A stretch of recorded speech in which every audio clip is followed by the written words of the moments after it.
My sister has always dreamed of getting rich overnight. Driven by her ambition, she orchestrated a deliberate accident, seriously injuring the grandson of the Kramer family from New York. A steel bar pierced the child's chest. She acted like a good Samaritan, rushing him to the hospital and even donating 800 cubic centimeters of her blood. She appeared selfless, doing a good deed without leaving her name.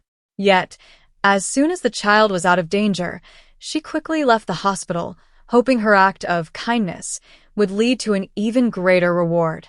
Chapter 1. Not only did I fail to stop her, but I stood watch in the corridor, ensuring she wouldn't be caught. In my previous life, I had seen her scheming on the construction site. I tried to dissuade her out of kindness, warning her that we couldn't afford to provoke the powerful Kramer family. She pretended to listen and even praised me for being sensible. But on our way back, she detoured to the construction site and pushed me off the roof of the steel plant. Steel bars pierced my body, and I died with my eyes wide open, full of regret. She pinned the blame on me, accusing me of ruining her chance to get rich.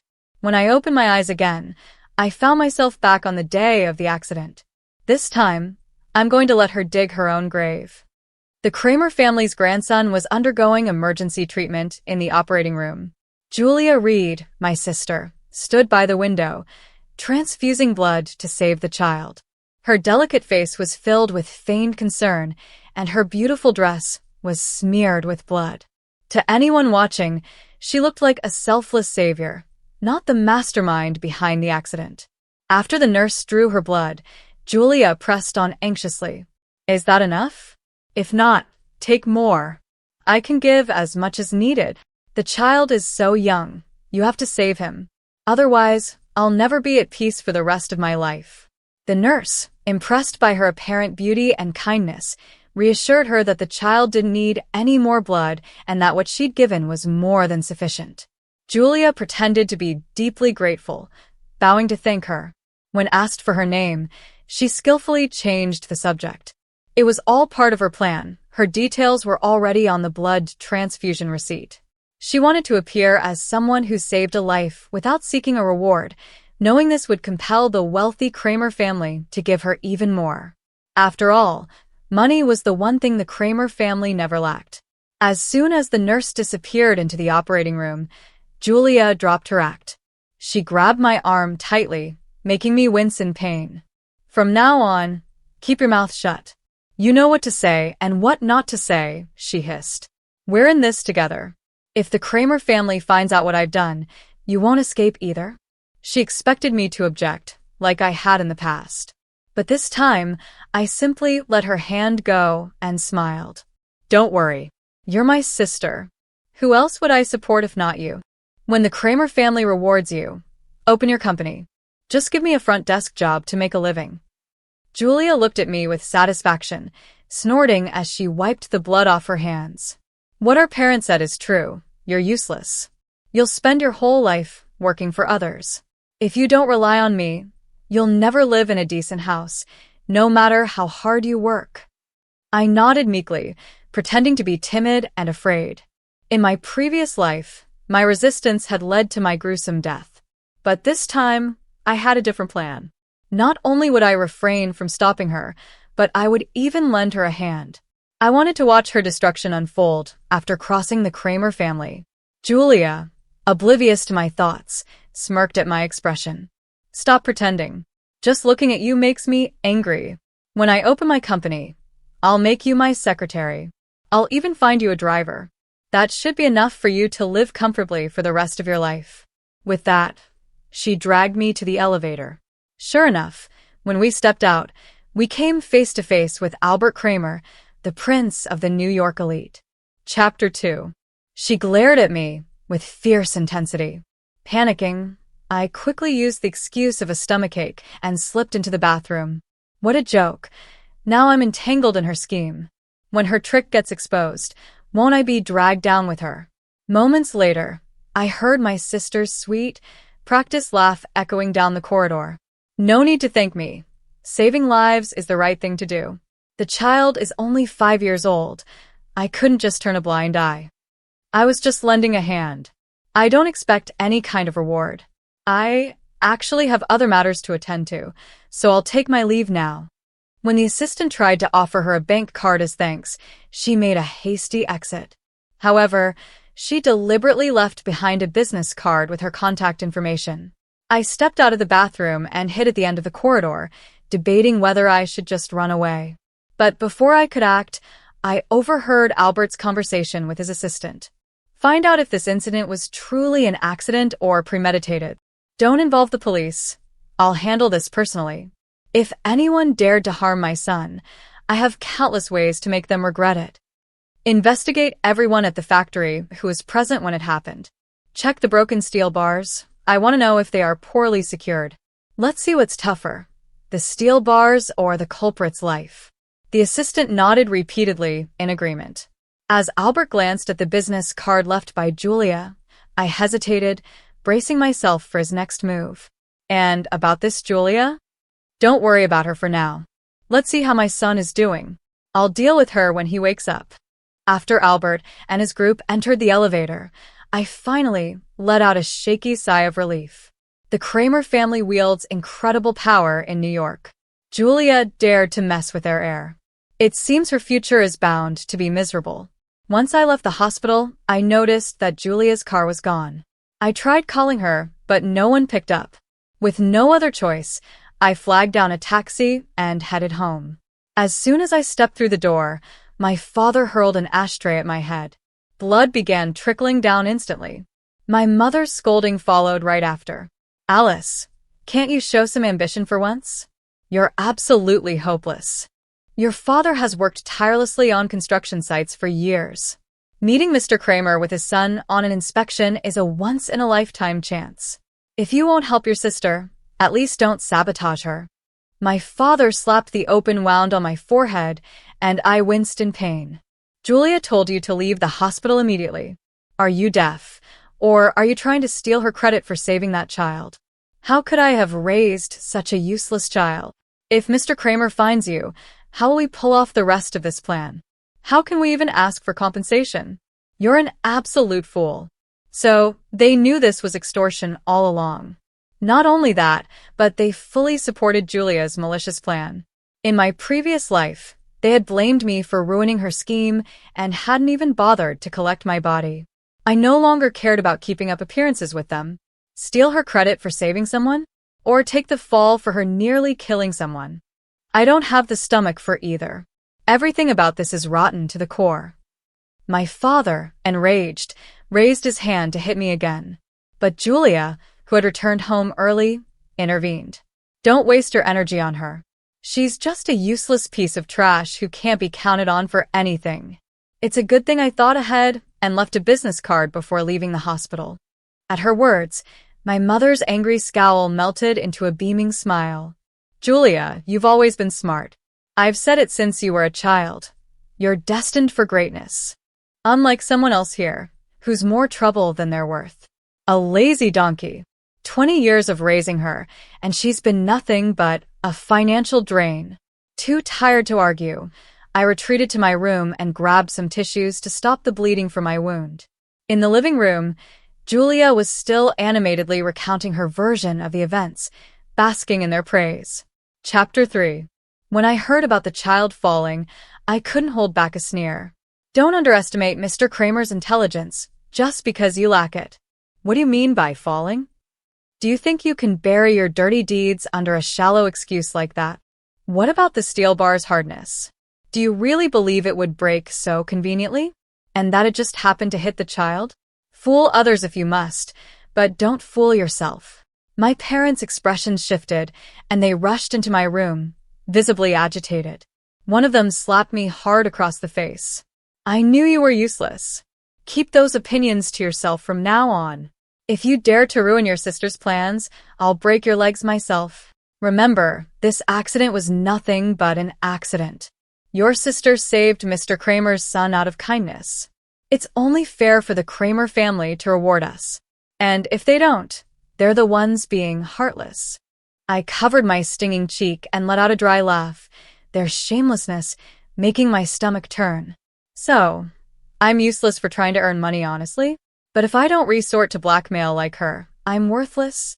If making money means going against my conscience, I'd rather starve to death in poverty. My father's face turned crimson with fury. He grabbed the broken ashtray earlier and hurled it at my head again. Earn honestly? What abilities do you even have? If we relied on you, your mother, and I wouldn't even afford a proper burial for ourselves.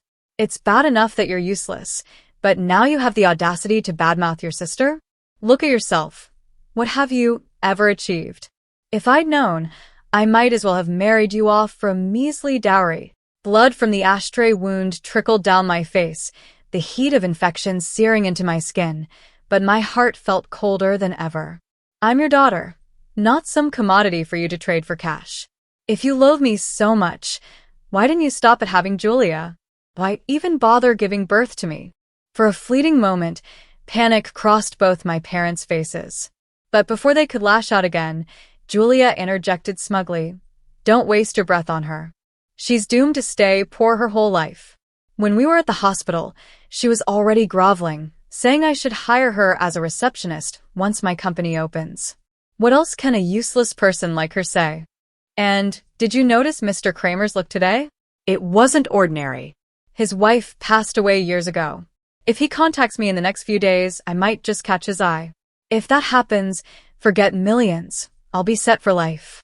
My parents burst into laughter, practically doubling over in delight.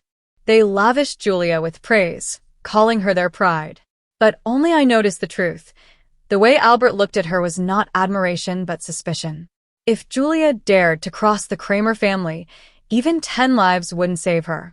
Ignoring reality, my parents continued singing Julia's praises. They fetched the health supplements they had prepared in advance to help her recover from her heroic efforts. Not once did their eyes flicker toward me. I stood silently, watching the scene unfold, determined not to engage further. My priority was clear. I needed to sever ties with these people to protect myself. Even as my lips curled into a mocking smile, my words cut deep. It's disgusting how you turn a blind eye to greed and deceit. Do you even realize what you're setting yourselves up for? As expected, my parents' mood soured instantly. Get out, my father roared, veins bulging with fury. He grabbed the household registry, tore out the page with my name, and flung it at me. I don't want a worthless daughter like you under my roof. Pack your things and leave. My mother joined in, her disappointment etched deep in her face.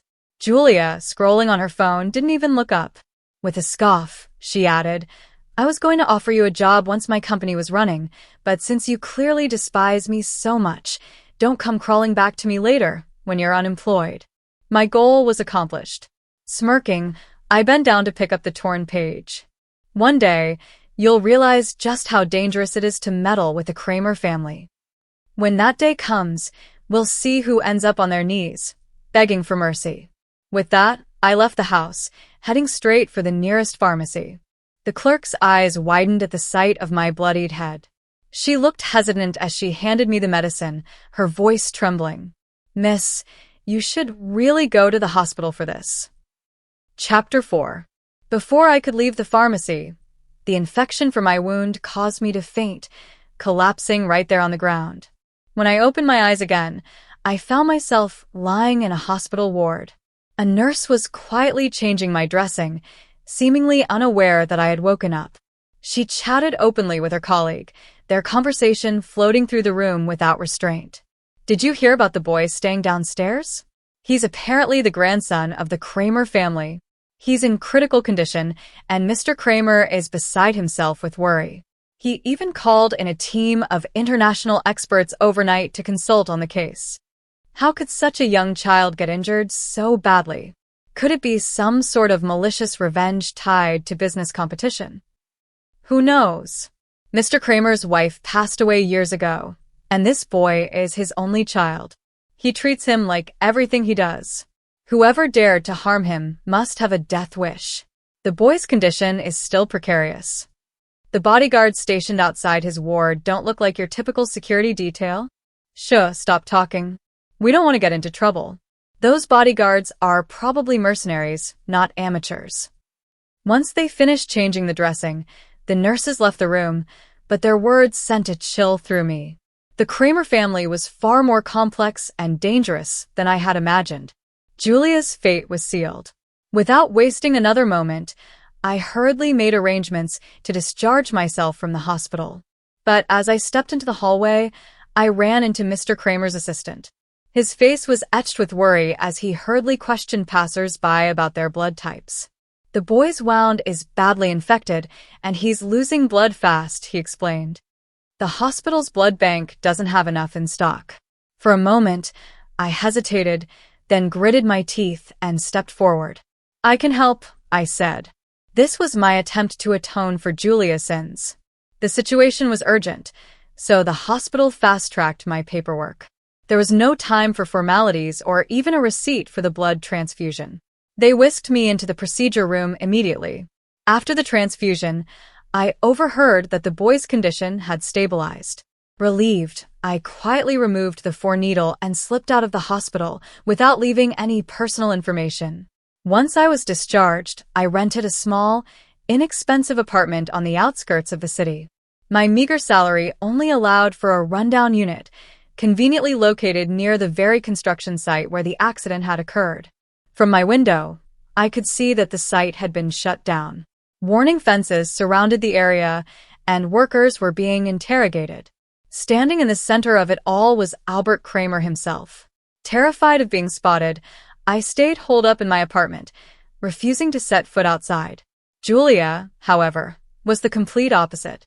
Every day, she loitered around the hospital, hoping to cross paths with Albert and convince him that she had been the selfless donor who saved his son. For 3 days, no one paid her any attention. Growing desperate, she took matters into her own hands and visited the ward under the pretense of checking on the boy's condition. Her actions immediately caught the attention of Albert's team. The assistant recognized her, and when the boy mentioned an older sister who had been kind to him during the ordeal, they assumed it was Julia. Grateful, the assistant promised that Albert would personally visit Julia once his son was discharged. Julia had anticipated this moment. She had someone secretly record the encounter and post the footage online. By the next day, news of Julia's heroic act to save Mr. Kramer's only son had spread like wildfire. She transformed overnight from nobody into an internet sensation. People desperate to connect with the Kramer family swarmed our house, showering her with praise and gratitude. They claimed that she hadn't just saved a boy's life, she had saved an entire family. Julia was hailed as the most beautiful soul in the nation, and silk banners honoring her supposed bravery flooded into our home. Amid the frenzy, Julia released a video statement, full of righteous declarations. "I didn't save him expecting anything in return," she said. "Even if it were a child from an ordinary family, I would have done the same. How could anyone stand by in a moment like that?" Her words solidified her image as a kind-hearted heroine, and the internet erupted with praise. Meanwhile, I was in a state of panic. Fearing the storm Julia's lies would bring, I moved my name out of the family household registry that very night. When I returned to pack my belongings, I found my parents basking in their newfound glory. Their pride was so palpable that they practically floated with every step. Chapter 5. The two of them held up their phones, scrolling through the messages online, laughing endlessly. It was as if they could already see themselves being hailed as the benefactors of the Kramer family. I stayed quiet, ignoring their smugness, and focused on heading back to my room to pack my luggage. My mother sneered at me and said with disdain, "You really don't know how to enjoy life, do you? You're just destined for a life of hard work. A money loser through and through." My father sighed dramatically, shaking his head. "If only you were half as capable as your sister, I wouldn't still be breaking my back hauling bricks at the construction site."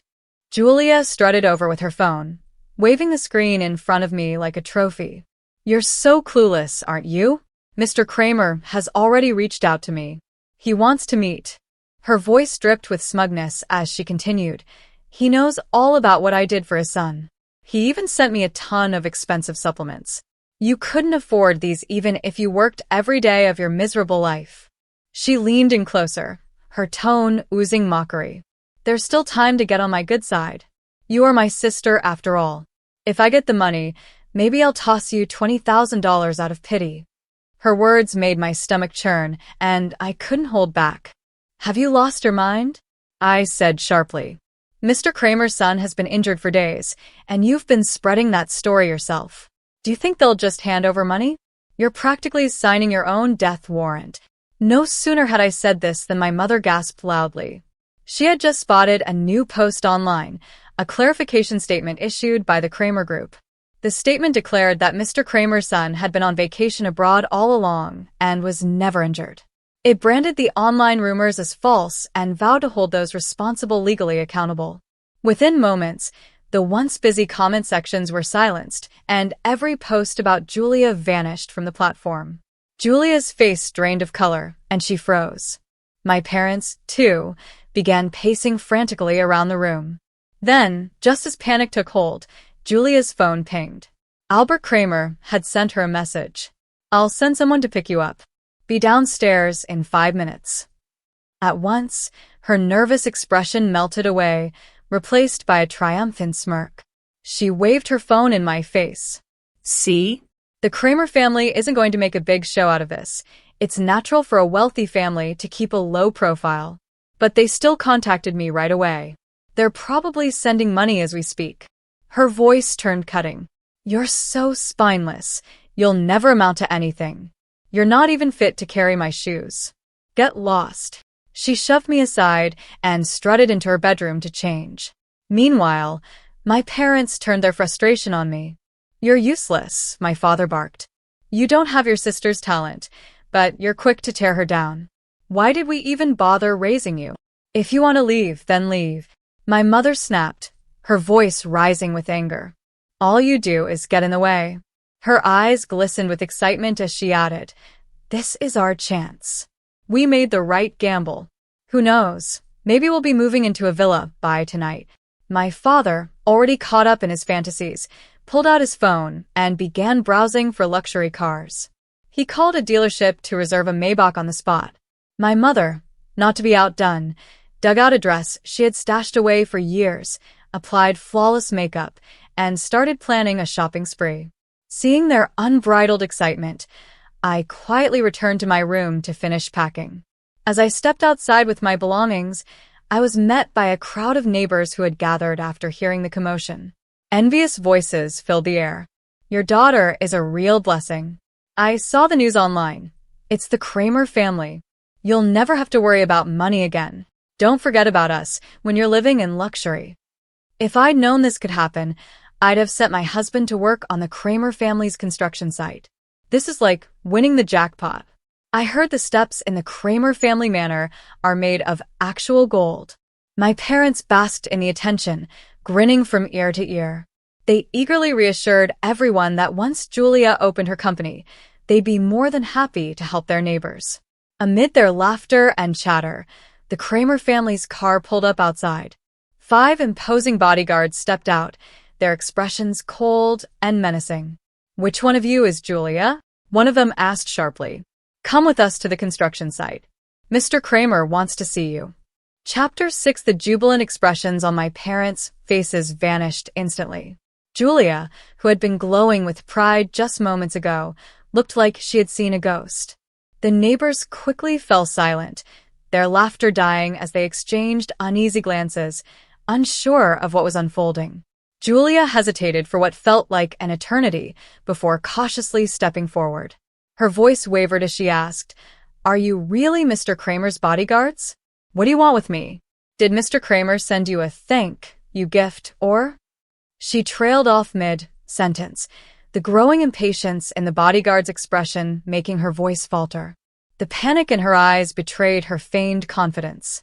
The bodyguard smirked as though he'd just heard the most absurd joke, and said coldly, "A thank you gift? Oh, there's definitely a thank you. I heard Miss Julia was at the construction site delivering food to her father that day and just happened to witness the Kramer family's child getting hurt. How convenient. Mr. Kramer has been grilling everyone on that site for 3 days. Today, we're here to pick her up so she can properly settle the score with him." He leaned forward slightly, his tone sharp and mocking. After he's done thanking her, who knows if she'll come back in one piece. Daring to pull a stunt like this against the Kramer family, she must have a death wish. But don't worry, we'll be happy to fulfill it for her. Now be smart and hand her over, or you'll face Mr. Kramer's wrath. And trust me, you don't want to see how ugly that can get. The color drained from my parents' faces as the bodyguard's words sank in. My mother snapped, her voice rising with defiance. What kind of nonsense are you spouting? My daughter is the savior of the Kramer family's young master. Mr. Kramer would never harm her. He should be showering her with gratitude. Who are you? Some rival of the Kramer family is looking to stir up trouble. My father crossed his arms and added, Don't think you can just barge in here and make baseless accusations. If you can't explain yourselves, I'll call the police right now. He gestured at Julia's phone. For your information, Mr. Kramer has been in contact with my daughter directly. He even sent her expensive supplements as a token of appreciation. Do you have any idea who you're dealing with? You'd better leave before Mr. Kramer himself gets here. Hearing this, the neighbors gained a surge of confidence. Exactly, one neighbor chimed in. You're bold, pulling something like this in broad daylight. Do you even know who the Kramer family is? You must have a death wish. Julia is the Kramer family's savior. The whole town knows it. Her house is filled with banners of gratitude, another shouted. Accusing her of nonsense like this? Be careful. We'll testify against you for defamation. We won't let you touch Julia, someone declared loudly, followed by cheers of agreement. The neighbors swarmed closer, eager to align themselves with my parents. Many began asking for favors, urging my parents to put in a good word for them when they met Mr. Kramer. Buoyed by the crowd's support, my parents ignored the bodyguards entirely. My mother and father proudly nodded at the neighbors' words, promising to repay their kindness once Julia's connection to the Kramer family secured their fortune. Meanwhile, Julia cowered behind them, her face pale and her mouth clamped shut. The lead bodyguard, however, had had enough. His voice boomed as he snarled, I've never seen such delusional fools. Are you so blinded by greed that you don't get it? We're here on Mr. Kramer's orders to take her in. Still daydreaming about gratitude? Wake up. Your little scheme has backfired. Do you think you can harm the Kramer family's only heir and walk away unscathed? He scoffed, his tone dripping with contempt. You really believe those supplements were gifts? Did you have bothered to check what's inside? Or are you as stupid as you seem? The tension in the room thickened as he barked. Hand Julia over now and stop wasting my time. Mr. Kramer is waiting, and he won't tolerate delays. Panic spread across my parents' faces as realization dawned. My mother stammered, what do you mean, the supplements? Are you saying there's something wrong with them? Without waiting for an answer, she dashed inside and returned with the box of supplements Albert had sent. My father ripped it open, his hands trembling. Inside, instead of health products, lay a sleek, highly advanced eavesdropping device. Their faces turned ashen. The neighbors, sensing trouble, began retreating, muttering nervously as they backed away from the scene. Amidst the growing silence, I couldn't hold back a laugh. It was bitter and tinged with irony. I told you the Kramer family isn't stupid, I said, looking directly at my parents. You played a dangerous game, and now it's all coming to light. They've already made it clear, they only want Julia. Hand her over and pray it ends here. Or keep pushing and watch Mr. Kramer's anger destroy everything you've built. Chapter 7. My parents didn't listen to me at all. Instead, they rushed over and slapped me hard across the face. You ungrateful brat. Shut up. What nonsense are you spouting? Who's scheming here? My father roared. What's wrong with your sister trying to save someone out of good intentions? My mother snapped. What's wrong with eavesdropping? We didn't say or do anything wrong. Her voice rose as she pointed an accusing finger at me. I get it now. You're just jealous of your sister. You deliberately spread rumors to Mr. Kramer to frame her. We raised you, fed you, gave you everything, and this is how you repay us. My father added, his tone dripping with indignation. You're nothing but an ungrateful wretch. Where were you all this time, huh? My mother pressed on. Sneaking around, plotting to bring your sister down? Has your conscience been eaten by a dog? She's your sister, for heaven's sake. Their shameless accusations made my blood boil. Whatever affection I had left for this family evaporated entirely at that moment. I covered my stinging cheek and stared at them, my voice cold and unwavering. I moved out to rest and recover. What does that have to do with me? If Mr. Kramer discovered your dirty tricks, it's because the truth always comes out. Did you really think you could keep lying forever? You schemed, and now you're facing the consequences. I took a step forward, glaring at them. Mr. Kramer sent that bug long ago. He's known about your conspiracy from the start. The only fools here are you two, completely in the dark while Julia played you like puppets. And yet, you still defend her. What's wrong with you? Is she the only child that matters? Am I not your daughter either? What crime did I commit by refusing to support her scheme against an innocent child? I straightened my back, my voice steady despite the whirlwind of emotions. The poor may have little, but we still have dignity. At least I can live with a clear conscience. The crowd of neighbors, who had been listening silently, collectively gasped. Whispers and murmurs erupted around us. I was wondering how it could all be such a coincidence, one neighbor said. Old Reed worked at that site for years, and she never delivered food before. Then, on the very day Mr. Kramer's child got hurt, she just happened to show up? It all makes sense now. It was staged.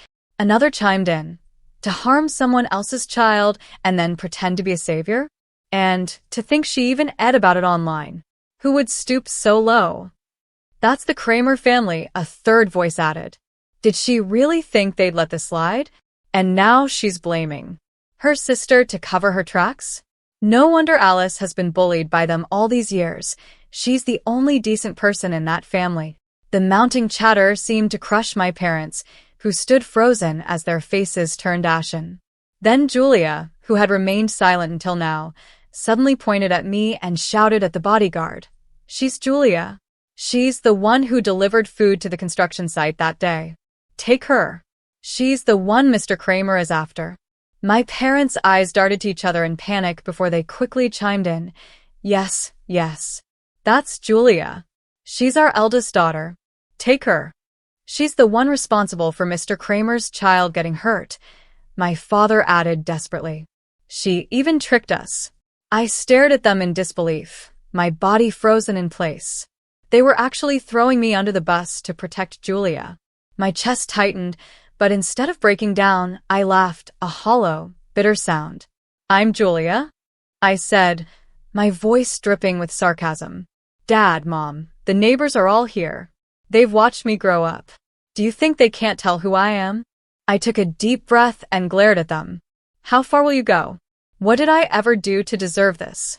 What kind of parents are you to treat me like this? Before they could respond, the bodyguard's phone rang, cutting through the tense air. He checked the screen, his expression darkening. Master Kramer is urging us to bring her over immediately, he said, his tone sharp. The bodyguards, now impatient, ignored the ongoing argument. The lead one stormed forward, shoving my parents aside with enough force to send them stumbling. Enough with the nonsense, he barked, his face contorted with rage. Which one of you is Julia? If you're playing games with us, you'll regret it. My parents hesitated, their faces pale as they glanced back at Julia, who was trembling and trying to shrink out of sight. Chapter 8. During the heated confrontation, the neighbors, furious and indignant, pulled Julia forward and shoved her toward the bodyguards. This is Julia. Take her away, one neighbor yelled. Her parents are protecting her on purpose. They're just trying to frame her sister, another accused. We've all seen these two kids grow up. Don't think you can fool us. Julia has never been a good person, someone else added. The bodyguards wasted no time in restraining Julia. She screamed desperately for her parents' help, but their faces were stricken with fear. Overwhelmed by the power and influence of the Kramer family, they stood frozen, helpless as she was dragged toward the car. Julia fell to her knees, sobbing and pleading with the bodyguards to spare her, but they remained unmoved. It was a pitiful sight, watching her reduced to begging for mercy. My parents, who had been so quick to defend her, looked equally wretched. They stood trembling, their humility laid bare as they tried in vain to plead for Julia's release. It was painfully clear reason and justice meant nothing to them. Their blind favoritism for Julia had consed them entirely. I was nothing more than a disposable scapegoat, ready to be sacrificed to protect their golden CD. When the bodyguards ignored their pleas, my parents grew desperate and furious. "Let her go," my father bellowed. Or we'll call the police." "This is a society ruled by law," my mother shrieked. "Who dares to lay a hand on my daughter?" The bodyguards halted. Their leader turned back slowly, his cold, steely gaze silencing my parents. With one swift motion, he slapped my father hard across the face. The impact was brutal, leaving my father's cheeks swollen and red. Yet he didn't dare utter a sound of protest. "Call the police?" the bodyguard sneered. "Go ahead. Let's see who's brave enough to go against the Kramer." He leaned in closer, his voice laced with menace. "Do you think the crime of scheming against the Kramers will be forgiven so easily? If you cross them, you'll lose everything. Your daughter's arrest will be the least of your worries." He paused, letting the weight of his words settle. "Don't forget, you still need to survive in this city. Offend the Kramers, and no one will protect you. If you don't want to live, go ahead and ignore my advice. When the time comes, you can all share a grave. That way, your precious daughter won't be lonely on the road to the afterlife." The bodyguard then turned his cold eyes to the neighbors.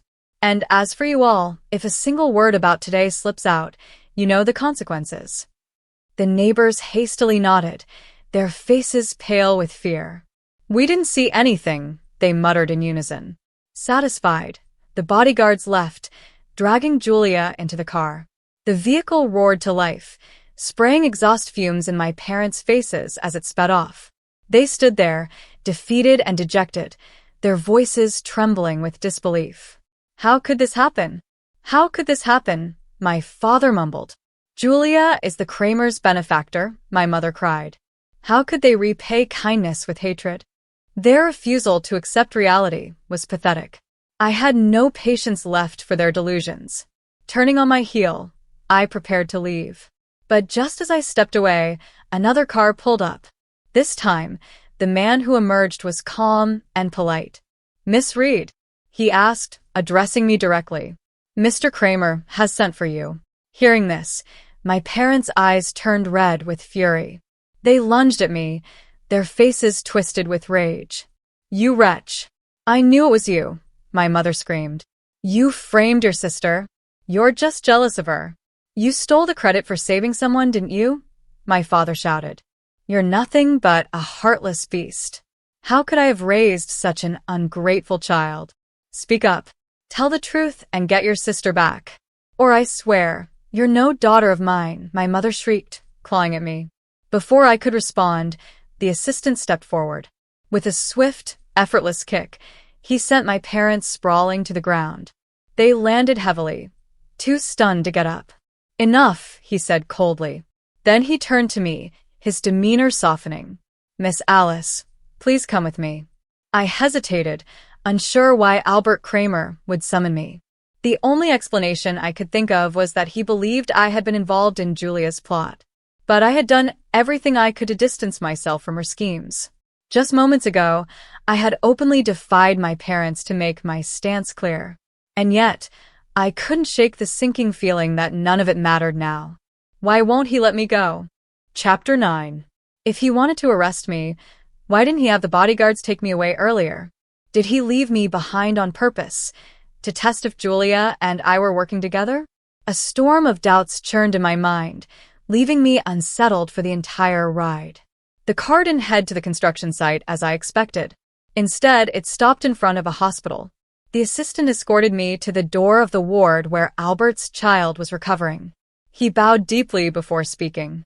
"Albert asked me to thank you for saving his child's life. He requested that you wait in the ward. He'll be here shortly." I didn't understand what was going on and didn't dare to respond hastily. I merely nodded in confusion and reached for the door. Just as I was about to enter, the assistant spoke softly.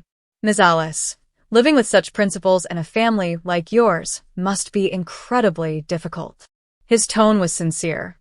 If you ever need help, please don't hesitate to ask. The Kramer family will support you. Hearing this, I felt a bitter sense of irony.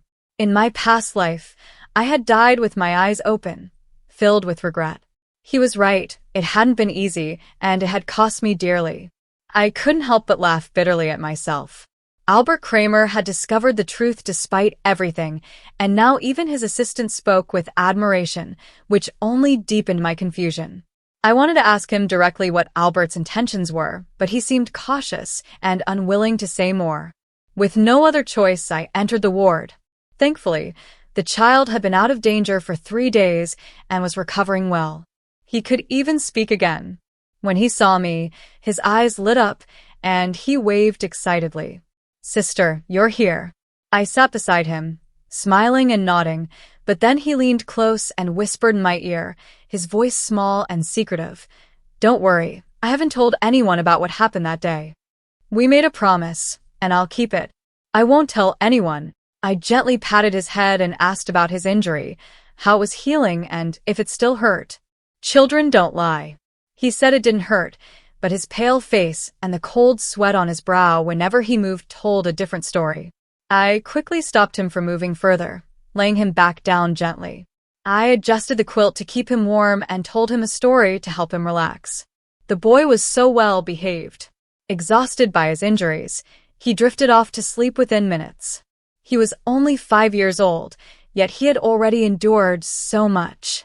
I couldn't help but wonder if this trauma would leave lasting scars. Looking at his peaceful face, regret welled up in me. I should have done more to stop Julia this time. If she had tried to harm me, I could have run away. A child shouldn't have to bear the weight of adult resentment and conspiracies. While I was lost in thought, the door opened and Albert entered with a calm smile. Without a word, he tossed a stack of papers onto the table in front of me. Julia confessed everything, he said smoothly. Want to hear what she had to say? I shook my head, unsurprised. What could she possibly say, except to twist the truth and smear my name? I didn't need to hear her lies. Whatever she said, it doesn't matter, I replied flatly.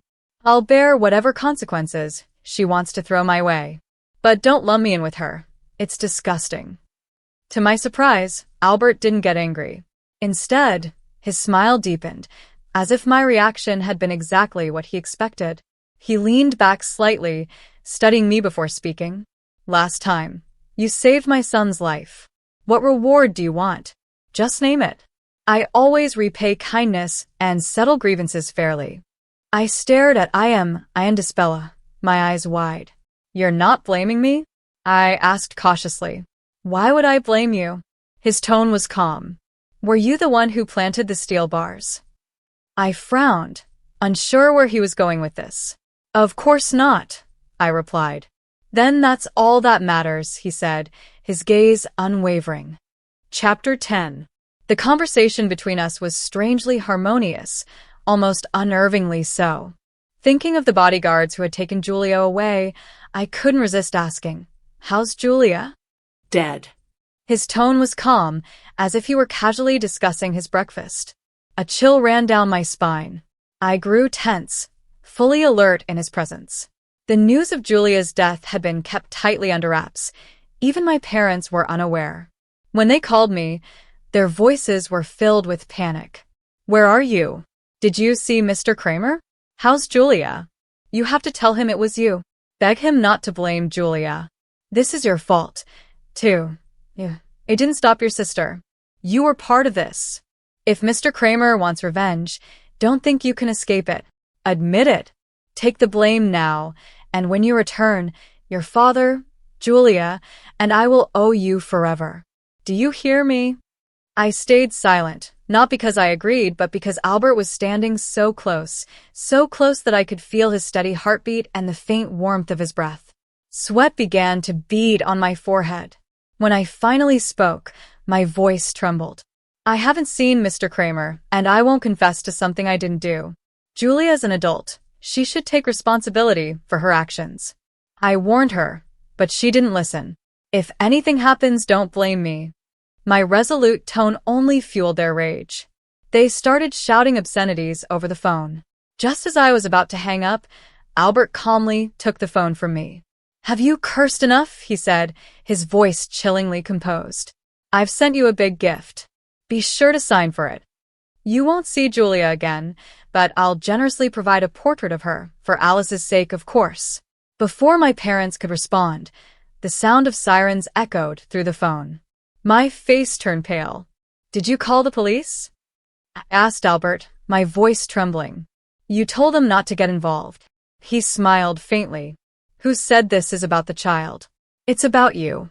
He ended the call and turned to me. "You saved my son without asking for credit. I know you're nothing like Julia." His gaze was steady. "But as I said, I always distinguish between gratitude and resentment. I'll repay you in my own way." With that, he left the ward, leaving behind a single document. It was a test report bearing both my name and Julia's. My heart sank as I read the last line. Julia and I were not biologically related. She wasn't my sister. The phone rang again. It was the police. They informed me my parents had been taken into custody. He ended me call and turned to me. "You saved my son without asking for credit. I know you're nothing like Julia." His gaze was steady. "But as I said, I always distinguish between gratitude and resentment. I'll repay you in my own way." With that, he left the ward, leaving behind a single document. It was a test report bearing both my name and Julia's. My heart sank as I read the last line. Julia and I were not biologically related. She wasn't my sister. The phone rang again. It was the police. They informed me my parents had been taken into custody. I rushed to the station with the report in hand. My parents greeted me with venom, convinced I had called the police. But when they read the report, their words died on their lips. During the interrogation, they admitted the truth. I was an adopted child. They explained that I had been separated from my biological family for so long that finding them would be nearly impossible. At that moment, everything became clear. Their favoritism toward Julia finally made sense. I didn't say another word to them. I left the station, clutching the investigation results. That night, while I was packing my belongings, Albert sent me a video. In it, Julia was pierced by steel bars, her eyes wide open in death, exactly as I had died in my previous life. He mentioned he had shown the video to my parents as well. They'd gone mad on the spot. The police had since called psychiatrists, and it seemed likely my parents would spend the rest of their lives in a mental hospital. It was a fate worse than prison. I didn't reply to Albert's message. I focused on packing my things, determined to leave. But when I arrived at the airport, Albert's men stopped me. Albert stood at the front, his expression slightly awkward. "We need a nanny to look after the child," he said. "Are you interested? You can name your terms." From his phone, I could hear the child's cheerful voice through a video call. "Dad, why are you using me as an excuse? Coward. Shame on you." I froze, my face growing warm. For reasons I couldn't explain, I felt my ears turning red.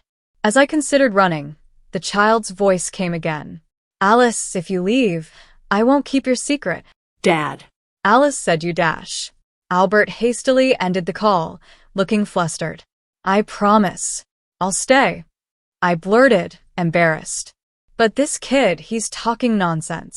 Albert smirked faintly. "Then please, teach him some manners. He's a little devil who won't listen to anyone."